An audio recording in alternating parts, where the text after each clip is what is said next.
자, 우리 좌우에 계신 분과 인사 나눕시다. 우리 무더위가 계속되고 있는데요. 교회가 제일 시원합니다. 합시다. 시작. 교회가 제일 시원합니다. 2주 전 저는 예수님이 우리를 세상의 소금으로 만드시기 위해 팔복을 부어주신다고 나누었습니다.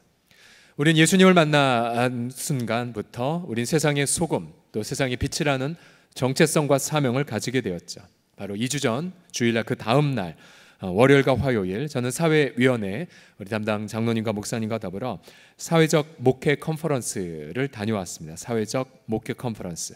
이 사회적 목회란 교회가 마을을 품고 마을을 목회해야 한다라는 그러한 마음이었습니다.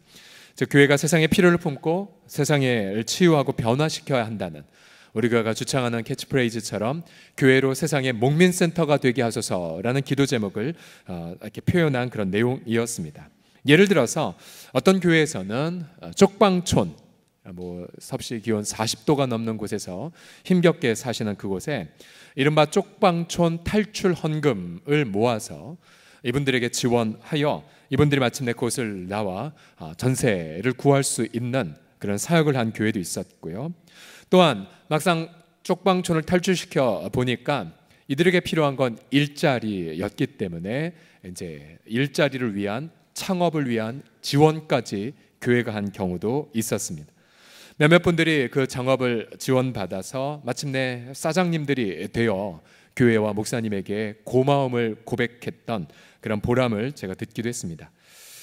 또한 어떤 교회에서는 탈북자들을 위한 공장을 짓는, 물론 그 공장이 계속 적자에 허덕였지만 그러나 일자리를 통해서 탈북자들에게 희망을 안겨다주는 그 보람 있는 사역을 결코 포기할 수 없다라는 그런 분도 있었고요. 또 동일한 그 교회에서는 이제 탈북자들을 위해서 어떤 가게를 차려주는, 그래서 몇몇 가게들을 성공적으로 지금 되고 있다라는 그러한 자랑도 제가 들었습니다. 또 어떤 교회는 성도는 무척 적었지만 그러나 마을 주민들과 함께 바자회를 해서, 그래서 그 사진 보니까 바자회 커팅할 때 우리는 다 우리끼리 커팅을 하는데 거기에서는 부녀회 회장님은 너무 높아서 안 되고 부녀회 부회장님, 옆에 무슨 총무님에서 마을 주민들과 함께 바자회를 열어 수익금을 창출하여 소외된 이웃을 도왔다는 간증도 있었고요. 또한 특별히 굉장히 쇠락한 동네인데 이 목사님이 그런 비전을 제시했답니다. 우리 동네에서 책을 애들에게 많이 읽혀서 링컨과 같은 지도자를 20년 만에 배출합시다. 그 비전을 마을 사람들과 나누었더니 글쎄 정말 잊지 않는 동네 슈퍼 사장님께서 도서관 만들라고 책꽂이까지 기증을 하고, 그래서 지금은 경기도 안에서 아주 손꼽히는 작은 도서관 중에 탁월한 도서관 사역을 하고 있는 교회 이야기도 들었습니다.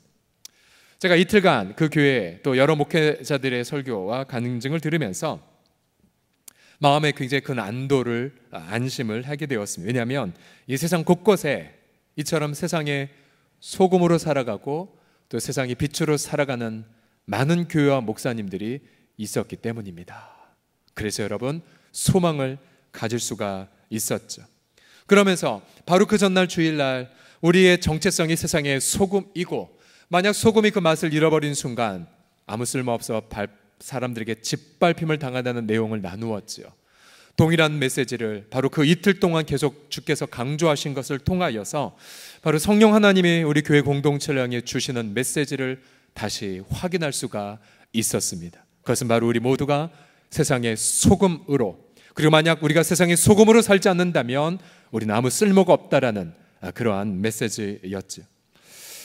다시 한번 말씀드립니다. 예수님은 우리를 세상의 소금으로 만들어 가시기 위하여 우리가 가난의 복을 주님이 주시고 애통의 복을 터뜨려 주시고 또 온유의 복을 누리게 하시죠. 이제 오늘 우리가 세 가지의 복을 더 한번 살펴보길 원합니다. 자, 질문은 동일합니다. 어떻게 예수님은 우리를 세상의 소금으로 만들어 가십니까? 첫 번째로 의에 대한 갈망 그리고 참된 만족을 주심을 통해서입니다. 우리 첫 번째 우리 같이 읽어보겠습니다. 시작. 의에 대한 갈망과 참된 만족을 주십니다. 6절에 따른 말씀이 있죠. 의에 줄이고 목마른 자는 복이 있나니 그들이 배부를 것이며. 자, 줄이고 목마름의 대상이 의라는 대상입니다. 의. 자, 우리가 예수님을 만나기 전에는 우리의 만족을 여러분 어디에서 추구하셨습니까? 우린 돈을 추구했고 혹은 명예를 쫓았죠. 또 권력을 갈망했고 인생 자랑에 매여 살지 않았습니까? 자, 저도 예수님을 만나기 전에는 제 인생의 만족은 제가 과학자가 되어 물리학자가 되어 노벨상을 받는 거, 그게 제 인생의 만족의 목표였습니다. 그러나 우리가 예수 그리스도께서 오셔서 주님의 음성을 듣는 그 순간부터 우리는 이 세상의 것을 허무하게 보기 시작합니다. 돈으로 살 수 없는 것들이 보이고 권력이 참으로 무상하다는 것을 절감하고요, 인생의 진정한 의미와 목적에 대해서 찾기 시작합니다. 한 번밖에 없는 나의 이 생명을 헌신할 영원한 가치를 추구하기 시작합니다. 그 예수님은 오셔서 우리에게 진정한 굶주림과 배고픔을 일깨워 주시죠. 우리 주님은 우리의 줄이고 목마름의 대상이 의라고 말씀하셨는데, 여러분, 의라는 개념이 과연 무슨 뜻입니까? 의. 우리가 성경을 보게 되면 의라는 그 의미를 창세기 15장에서 발견하게 됩니다. 아브라함은 자녀가 없었지만 또 목축업을 하는 그저 평범한 그런 자였지만 어느 날 주님이 그에게 나타나셔서 이렇게 말씀하시죠. 아브라함, 너는 세상에 복이 될 거야. 세상에 복이 될 거야. 아브라함, 너와 네 자손이 열방의 축복이 될 거야. 창세기 15장 5절과 6절을 보세요. 하늘을 불어러 웃별을 셀 수 있나 보라. 또 그에게 이르시되 네 자손이 이와 같이 세상을 비추는 빛이 될 거란다. 자, 아브라함은 절대로 바랄 수 없는 그 중에 하나님의 음성을 듣고 그 말씀 앞에 어떻게 반응했습니까? 아브라함이 여호와를 믿으니 하나님은 그 아브라함의 믿음을 그의 의로 여기셨습니다. 자, 여기서 우리는 의의 개념이 무엇인지 말하게 되죠. 의란 믿음을 통해서 하나님을 신뢰함을 통해 하나님과 올바른 관계를 맺는 것. 자, 여러분 대답하세요. 의가 뭐라고요? 하나님과 올바른 관계를 맺는 겁니다. 그 매개체는 믿음이죠. 하나님을 신뢰함. 자, 여러분, 우리는 이런 막연한 개념을 갖고 있습니다. 우리가 여러 가지 선한 행위를 하면, 또 착한 일을 하면 그 행함에 근거하여 하나님과 올바른 관계를 맺을 수 있다라고 생각합니다. 그러나 성경은 선언합니다. 우리의 행위로는 하나님과 올바른 관계를 맺을 수 없다고 말하죠. 왜냐하면 저와 여러 모두 다 날 때부터 죄 아래에서 태어났기 때문입니다. 우리 마음, 우리 생각, 우리 행동에는 하나님의 진노를 받을 것들로 가득하죠. 우리 속에는 반역이 가득합니다. 그래서 우리는 하나님을 기쁘시게 할 수가 없습니다. 그래서 하나님은 우리에게 하나님과 올바른 관계를 맺기 위한 또 다른 길을 제시하십니다. 로마서 3장 24절 25절을 다 같이 읽겠습니다. 시작. 그리스도 예수 안에 있는 속량으로 말미암아 하나님의 은혜로 값없이 의롭다 하심을 얻은 자 되었느니라. 이 예수를 하나님이 그의 피로써 믿음으로 말미암는 화목 제물로 세우셨으니. 할렐루야. 자, 값없이 의롭다함을, 즉 공짜로 하나님과 올바른 관계를 맺게 되었습니다. 왜 공짜가 되었습니까? 바로 예수님께서 대신 십자가에 못 박혀 죽으심을 통하여 하나님이 우리를 죄와 사망에서 자유케 하여, 즉 속량하게 하여 주셨기 때문입니다. 그래서 여러분, 하나님과 올바른 관계를 맺고 싶습니까? 예수님께로 가셔야 됩니다. 예수님을 믿으셔야 됩니다. 예수님이 이루신 십자가 사랑을 받아들이셔야 됩니다. 우리 속에는 선한 게 하나도 없어도, 또 나는 절대로 가정과 일터에서 세상의 소음과 빛이 안 되어도 주님 말씀하세요. 내가 너를 내 아들의 십자가 안에서 너를 세상의 복으로 만들어 가고야 말 거란다.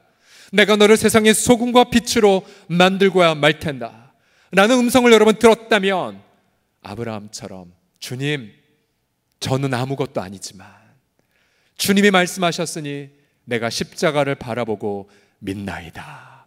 그럼 여러분, 그 믿음을 하나님은 의롭다고 여기시고 우리들을 칭찬하여 주시는 것입니다. 주님은 그래서 이렇게 말씀하셨죠. 요한복음 7장 37절 이하에 보시면, 누구든지 목마르거든 내게로 와서 마시라. 나를 믿는 자는 성경에 약속하신 것과 같이 그 배에서 생수, 즉 만족의 강물이 흘러나오리라고 말씀하셨습니다. 여러분, 우리는 그래서 이 세상의 것으로는 만족을 누리지 못하지만, 그러나 나를 사랑하셔서 나를 위하여 십자가에서 자신의 몸을 바치신 예수 그리스도, 그분 안에서 하나님과 올바른 관계를 맺는 그때부터 우리는 비로소 진정한 만족을 누리기 시작합니다. 여러분, 하나님 때문에 하나님과의 관계에서 만족을 누리게 되면 더 이상 이 세상 것들이 아무것도 아닌 것처럼 보이게 되죠. 예를 들어서 돈을 쌓아놓지 않게 되고 오히려 돈을 이웃과 나누게 되죠. 높은 자리 추구하기보다는 종처럼 섬기는 것을 기쁨으로 여깁니다. 또한 이 무더위에도 불구하고 나의 땀방울을 우리 교사들 다음 세대를 향해 흘렸듯, 또 우리가 주방에서 섬기듯, 또 이 더운 여름 저 밖에서 여러 가지 주차로 섬기듯 그렇게 기쁨으로 섬겨도, 그러면서 때로는 사람들에게 칭찬 못 받는다 할지라도 우리는 그것 때문에 상처받지 않습니다. 왜요? 예수 그리스도 때문에 하나님과 올바른 관계가 되어 우리는 하나님으로 인하여 만족을 누리고 있기 때문입니다. 여러분, 만약에 교회를 오셨음에도 불구하고 여전히 여러분 마음속에 만족함이 없다라면 여러분 자신을 점검해 보십시오. 나는 과연 예수님 때문에 하나님과 올바른 관계에 들어갔다는 그 사실을 믿고 있는지, 하나님이 더 이상 우리에게 아무것도 요구하지 아니하시고 그리스도의 십자가의 보혈로 우리와 화목하게 되었다는 그 사실을 받아들이고 있는지 여러분 자신을 점검해 보십시오. 여러분, 옛날 복음 찬송 가운데에 이러한 유명한 노래가 있었죠. 사람을 보며 세상을 볼 때, 그 다음 만족함이 없었네. 그죠? 나의 하나님 그분을 뵐 때 나는 만족하였네. 저기 빛나는 세상을 보라. 또 저기 서 있는 산을 봉하라. 천지 지으신 우리 여호와 나를 사랑하시니 나의 하나님 한 분만으로 나는 만족하겠네. 여러분 믿으십니까? 예, 오늘 시원찮은데 가사로 똑같이 나오네요. 나의 천지 지으신 여호와로 나는 만족하리라. 그래서 여러분, 이 여름에 자신을 한번 돌이켜 보십시오.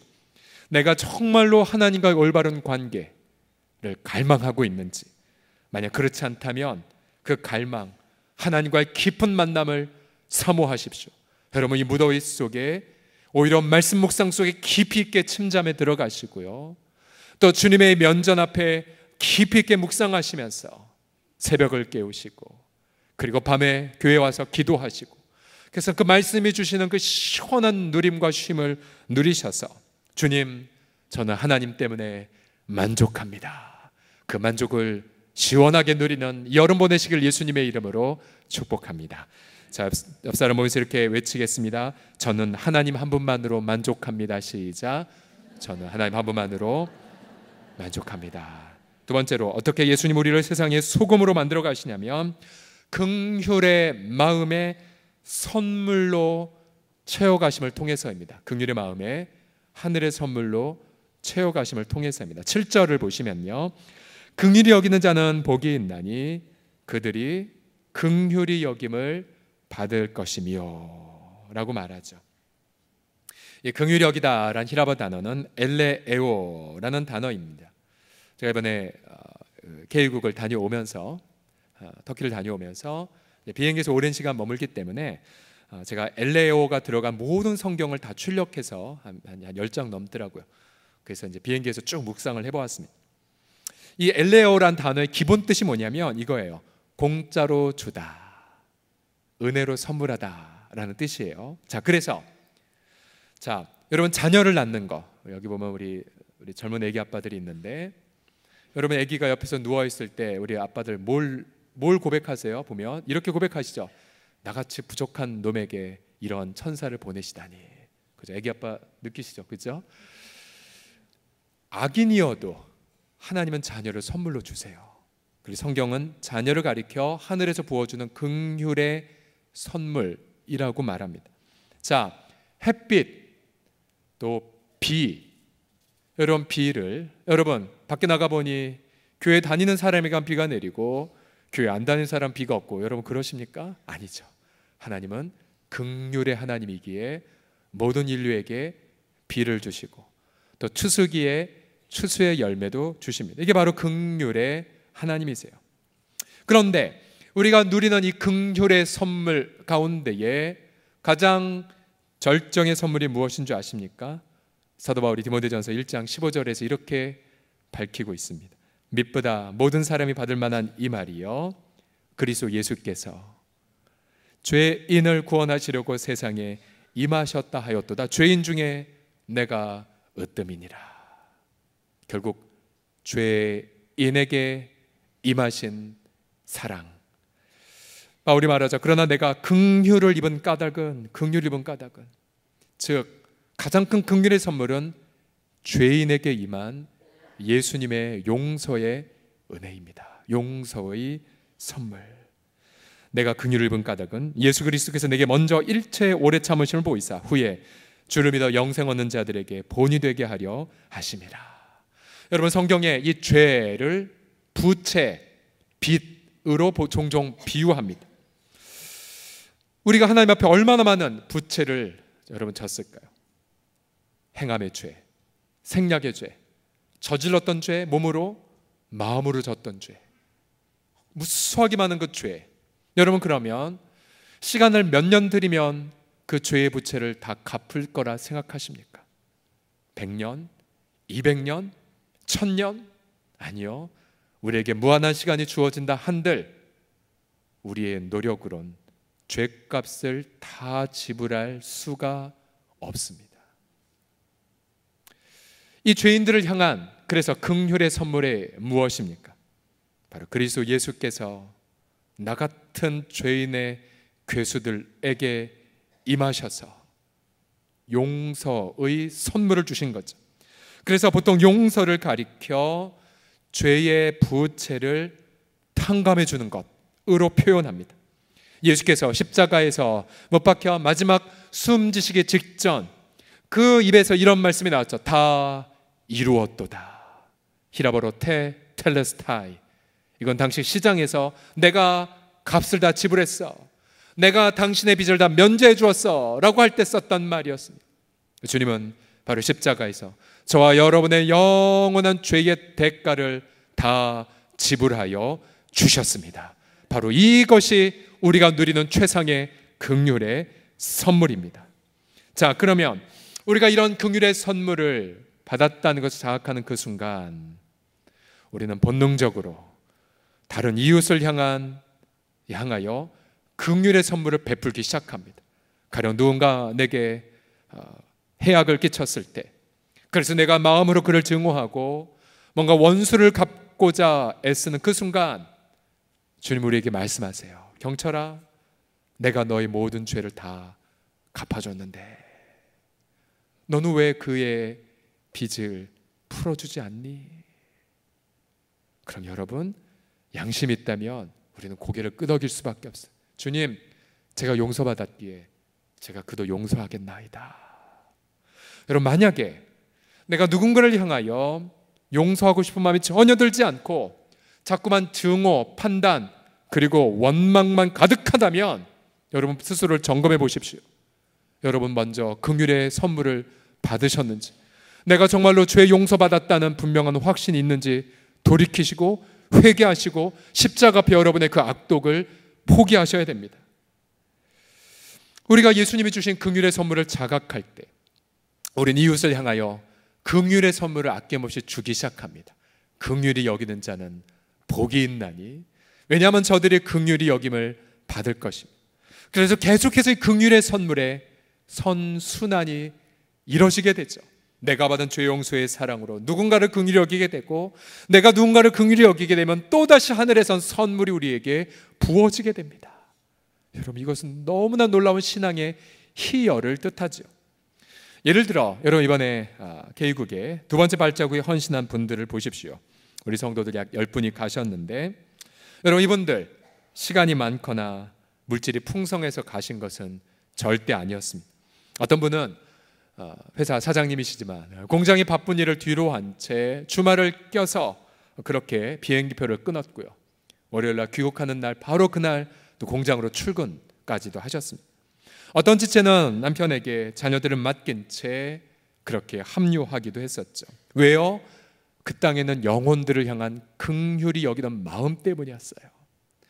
두 부류가 있었습니다. 우리 한 부류는 무려 20년 만에 선화목자 훈련은 졸업장을 받는 분들, 터키 땅에서 네가 목사라는 증거를 대봐라, 가져와봐, 너 자격이 뭐야 라고 했을 때 근거가 없었는데 그동안 비로소 제르된 신학대학원의 석사 학위를 이번에 우리가 수여한 것 아니겠습니까? 사진을 한번 보시게 되면요, 제1회 선화목자 훈련원 졸업식 및 학위 수여식을, 정식 학위가 그렇게 수여가 되었습니다. 그 중에 누리라고 하는 목회자, 깡패였다가 복음을 듣고는 예수님 만나 복음을 증거했던 분, 이제는 할아버지가 되셨어요. 은퇴하셨어요. 제가 그분을 계속 보았어요. 정말 하늘을 향해 고개를 쳐들고 감동하며 예배하는 모습, 너무 뭉클했었습니다. 그분에게 학사모가 쓰여지고 졸업장이 수여됐습니다. 또한 생명을 걸고 기독서점을 운영했던 쟁기스라는 분, 다 나이가 늙었지만 졸업생 대표로 그렇게 학위 수여를 받는 분. 이번에 참 감사했던 것은 그 학사모를 씌워준 거는 이제 사모님들이 하도록 했어요. 왜요?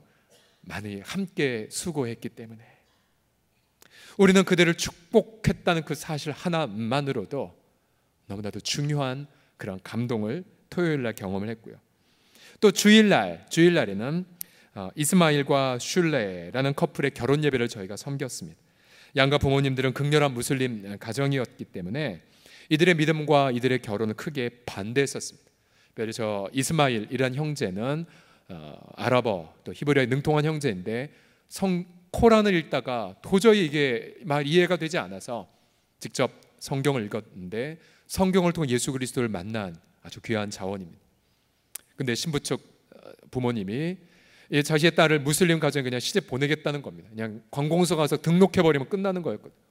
그래서 다급한 이분, 저희가 함께 방문한 일정과 맞물려서 믿음으로 결혼 예배를 드리기로 결단한 것입니다. 결혼 예배 당일 양가 부모님 아무도 오지 않았습니다. 그러나 저 부부는 그 누구보다도 함께 기뻐해 주는 축하 하객들과 더불어서 정말로 아름다운 결혼식을 할 수가 있었습니다. 많은 분들이 기도해 주어서 결혼식 전날 너무 놀라운 일이 일어났죠. 그렇게 반대했던 부모님들 가운데 신부 어머님이 신랑 어머님을 찾아가서 반지를 주고받는 일이 있었고요. 물론 신부 아버님은 끝까지 반대하셨지만, 그리고 그 당일날에 그 다음날 우리 여러분들이 헌금한 걸 보면 너무 감동받았어요.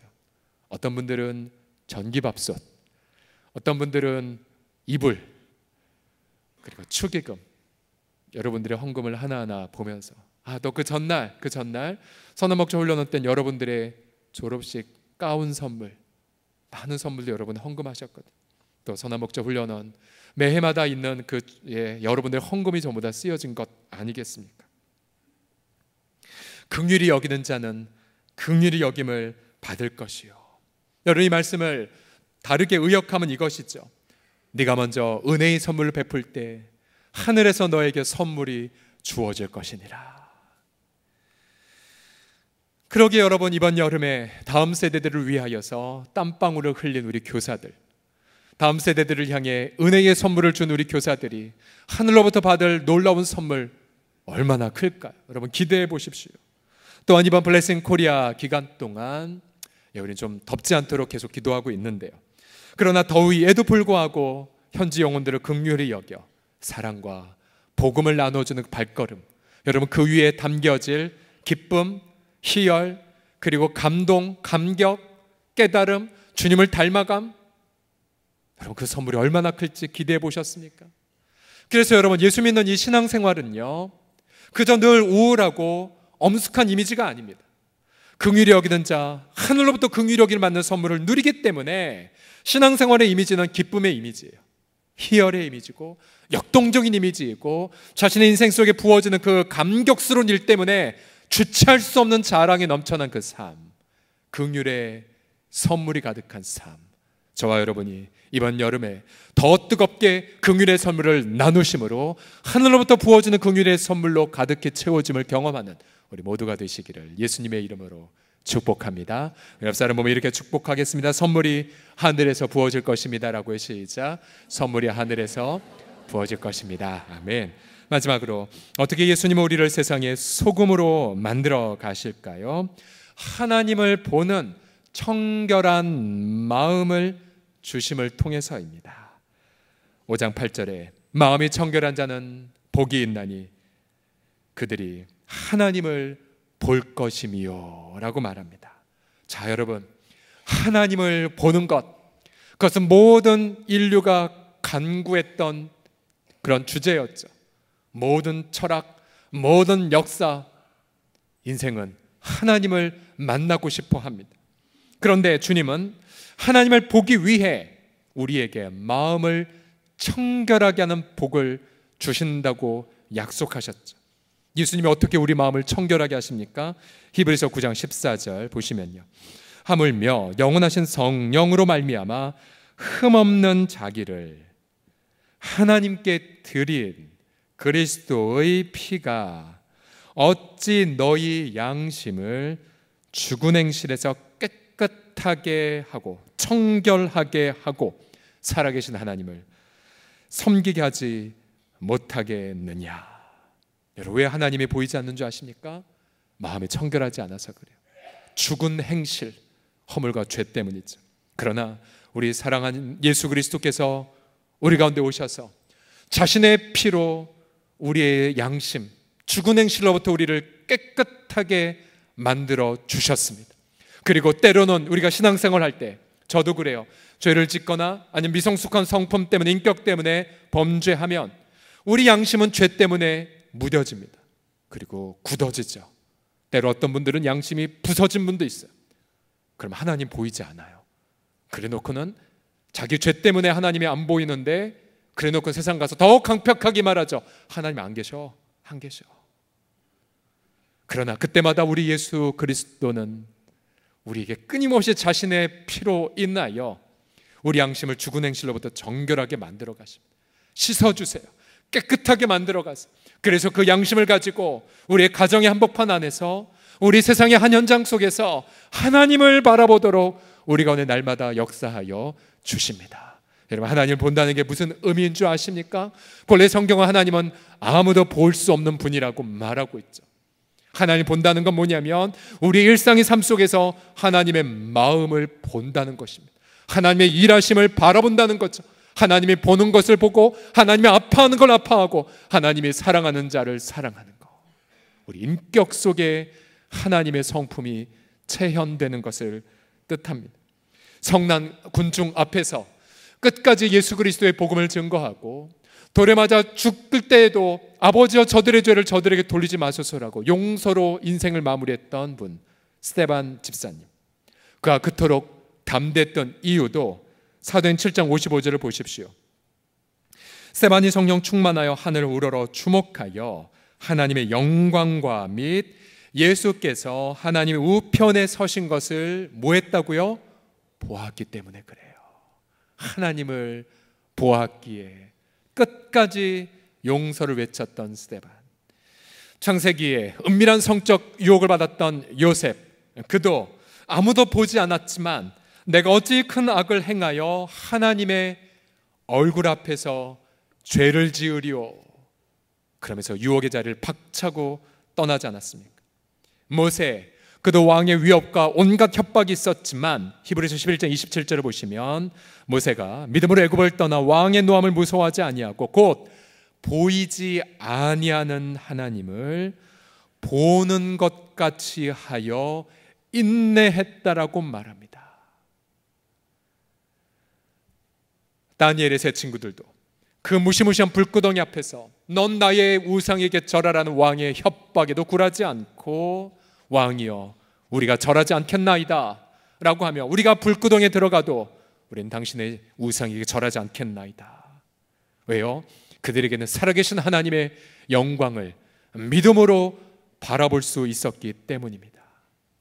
저와 여러분 모두가 우리의 가정과 일터에서 아무리 고난이 극심하고 아무리 죄의 유혹이 달콤하게 다가온다 하더라도 예수의 보혈로 정결함을 입어 날마다 하나님을 바라보시는 우리 모두가 되기를 예수님의 이름으로 축복합니다.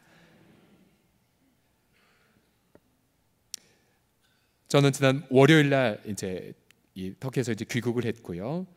이제 나머지 팀들은 이제 서쪽에서 동쪽, 남쪽 전역을 다니면서 현장에서 믿음을 지키고 핍박을 이기며 복음을 증거하는 현지 리더들을 만나서 위로와 격려를 계속해서 나누었습니다. 네, 그런데 급기야 지난 목요일 날 저도 이번 꼭 뵙고 싶었는데 목요일 날 우리 팀원들이 드디어 아주 귀한 분을 만나 사진을 찍고 그리고 자기 때문에 여기까지 왔냐라고 그래서 큰 격려를 받았는 한 분을 만났습니다. 이분의 이름은 바로 수산나 사모님이시죠. 수산나 사모님.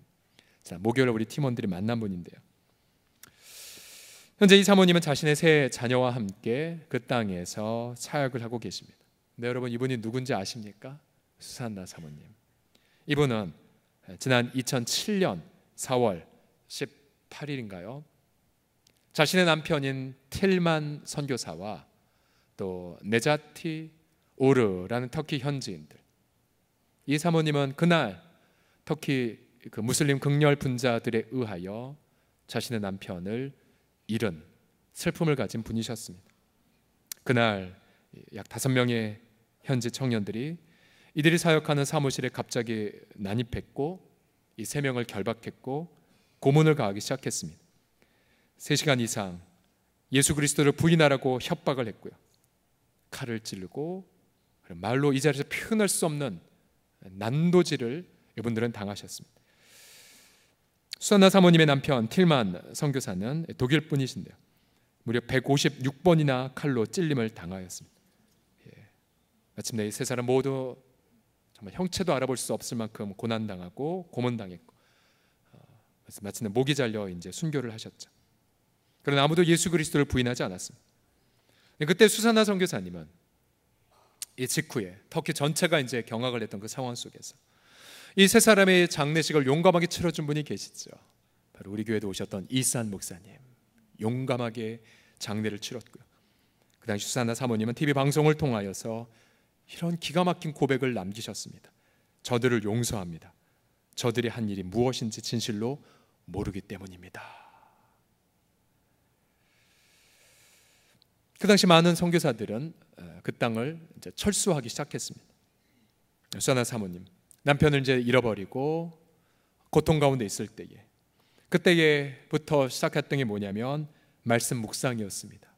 시편 119편 말씀을 묵상하면서 회개를 하나 했대요. 그게 뭐냐면 그동안 자신의 남편이 주는 말씀에 의지하여 살았는데 이제는 자신의 직접 말씀을 묵상하며 살리라. 그래서 성경 가운데 가장 긴 장인 시편 119편을 선택하여 말씀을 묵상하고 잠을 청하고 그러면서 그 고통을 이겨내가기 시작했다고 합니다. 너무 감사했던 건 그들이 긍휼히 여기는 삶을 살았자 본인들에게 닥친 이 비극을 보고 주변 터키 이웃들이 음식을 싸갖고 오고 이 가정을 극진하게 위로하기 시작했다는 사실입니다. 그리고 결정적으로 아빠 그리고 남편이 순교당한 지 얼마 후에 당시 13살이었던 큰딸이 엄마에게 이렇게 말했다고 합니다. 엄마, 우리 이 땅 떠나지 말자. 아빠가 시작한 일 우리가 완수하자. 떠나지 않았대요. 그래서 이번 우리 팀원들이 이제 19살이 된 그 딸을 만나 함께 사진을 찍었더라고요. 목요일 날 그 사진을 한참 봤어요. 여러분, 그렇게 가냘픈 한 여성이 그 땅, 자신의 남편이 무덤이 있는 그 땅을 떠나지 않았던 이유가 무엇이었을까? 또 자신의 아빠 그렇게 비극적으로 죽었음에도 불구하고 아빠가 시작한 일 우리가 이루자라고 그렇게 말했던 어린아이들의 믿음, 무엇 때문이었을까요? 바로 이 가정 안에 현존하여 살아계시는 바로 예수 그리스도의 임재 때문인 것입니다.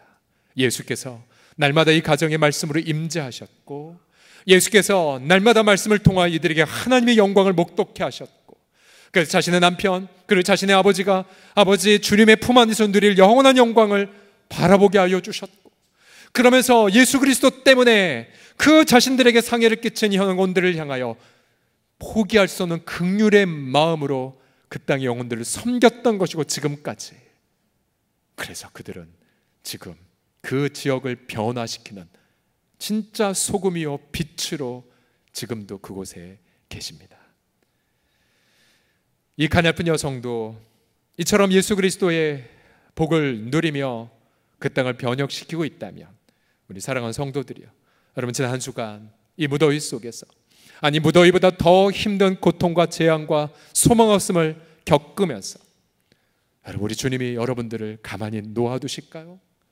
2000년 전 이 땅에 오셔서 자신의 모든 걸 포기하시고 하늘의 복을 주신 그 예수께서 우리에게 말씀하시면, 내가 너를 결코 버리지 아니하고 내가 결코 너를 떠나지 아니하리라. 당신의 그 보혈로 하나님과 화목하게 만드셨고, 또한 날마다 하나님 안에서 주시는 그 영원한 만족으로 우리에게 기쁨을 부어주시는 주님, 세상 사람들처럼 썩어질 가치의 인생을 낭비케 하는 것이 아니라 영원한 가치를 위하여 긍휼히 여기는 선물을 아낌없이 주도록 우리를 도와주시는 예수님, 우리는 그 예수님이 계시기에 이 여름을 시원하게 안식하며, 그리고 예수 그리스도께서 계시기 때문에 이 여름 우리 고통하는 이웃들에게 시원한 안식을 나누어 주고자 합니다. 이 은혜가 여러분과 저의 모든 삶 속에 일터와 가정에서 넘쳐나시기를 우리 주 예수님의 이름으로 간절히 그리고 기쁨으로 축복합니다. 기도하겠습니다.